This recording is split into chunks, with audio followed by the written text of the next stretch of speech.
I just watched Top Gun. You know, I just watched Star Wars. The X-Wing fights were like the coolest thing I'd ever seen. Watched Episode 5, Battle of Hoth, you know, those guys flying in their speeders. This is the coolest thing ever. People are shooting people down, people are dying, this is awesome. Dad's like, hey, you want to see one about fighter jets? I'm like, yeah! And... No, Meg Ryan. No, Meg Ryan. Meg Ryan! Yeah, it starts in with Danger Zone, which... Yeah! I'm like, who does this song? No, stop it, that's... Danger Zone! I'm like, this is gonna be stuck in my head all movie unless they have something catchier, and they did. But no, it starts, and... First thing I do is I start singing Danger Zone like Archer, like Danger Zone! Oh yeah. And I knock over my my mimosa. And I'm only singing and stuff because I've had a mimosa. Man, forget that. I will sing sober, bro. Nope. I drank for this video. Oh, you don't say. Yeah. But then I looked up, it's Kenny Loggins. Has Kenny Loggins ever made a song that didn't get stuck in your head forever? But there was a lot of blondes in this movie, too. Yes, I believe... all the love interests are blondes. Like Carol, who's Meg Ryan, but she's Meg Ryan. She's Meg Ryan. She's Meg Ryan. Charlie, who's blonde, and Ice. It's a very visceral movie, though. It's all music videos and, like, it is shots. Like, I mean, you said that before we started this video, and now as we go through it, I'm remembering all these songs that are, you know, like, Great Balls of Fire, Danger Zone, they just performed that. Take My Breath Away. I saw Frasier do Great Balls of Fire. You know what? It counts, because it gets in my head, and they played it in the movie. Yeah. You know, I think that's the only way audiences our age in the 80s could pay attention to movies for more than 5 minutes. It's us and Iceman. We're okay with being bored. That's Not fair. Tom Cruise. You're saying movies are made for Tom Cruise. See, this contrast existed then in the movie. There's both. There's room for both. I mean, even if you think of Back to the Future, there's like 3 Huey Lewis songs in there. Oh god, but I love those. Oh, no, fantastic movies. But even there, but they don't... music videos. When I see it on there, it feels like a soundtrack. It doesn't really feel like a music video. Right, because it actually fits. Where this Huey one's Lewis. all like, planes. Well, this... and beaches. The difference is Huey Lewis is a musical genius, and that movie is a classic. You don't think Kenny Loggins is a musical genius? I think Kenny Loggins is gifted musically. I think he's a demon from hell. Even though it's a highly visceral movie, there's still a story there.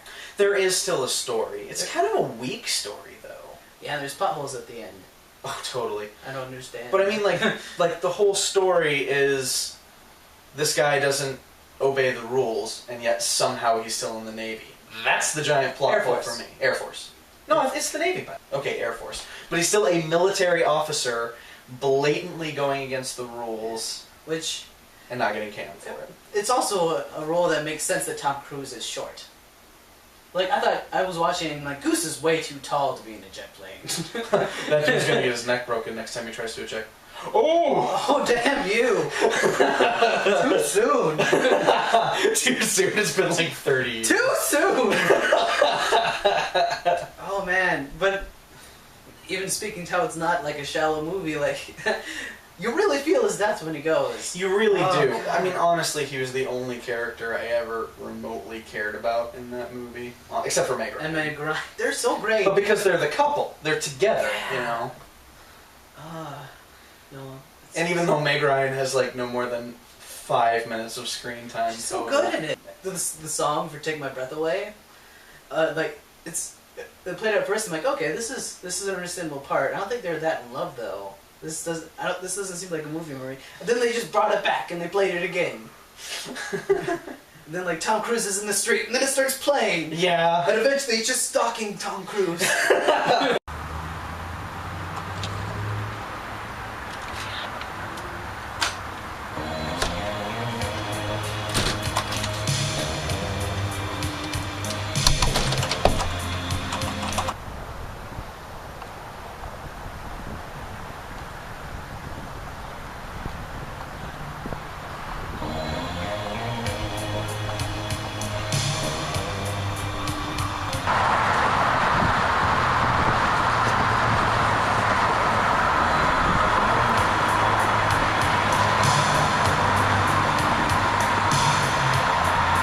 Everything but in the wrong order.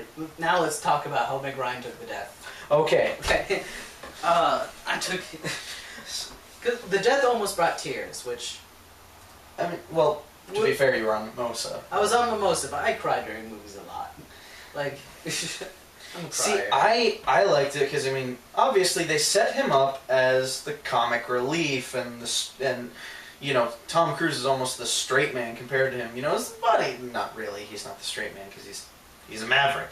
But, like, you know, they're buddies. They're together. They're always joking. Need for Speed. Oh, we're going to sing for this random chick in a bar as music follows us around. You get to see them be friends. Yeah. So this is my first time watching it, and I really liked it. It's a really fun movie, and it's not, like, terribly...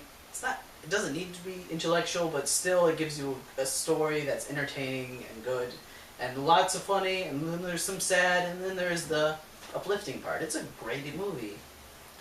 And I keep laughing and smiling while I talk about it, so it can't be terrible.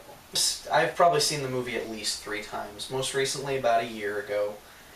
Honestly, the movie's kind of forgettable to me. I mean, it's not completely forgettable. I remember a few things, like I remember when he slams on the brakes on his jet.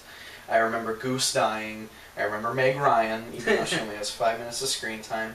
But you're right, it is fun.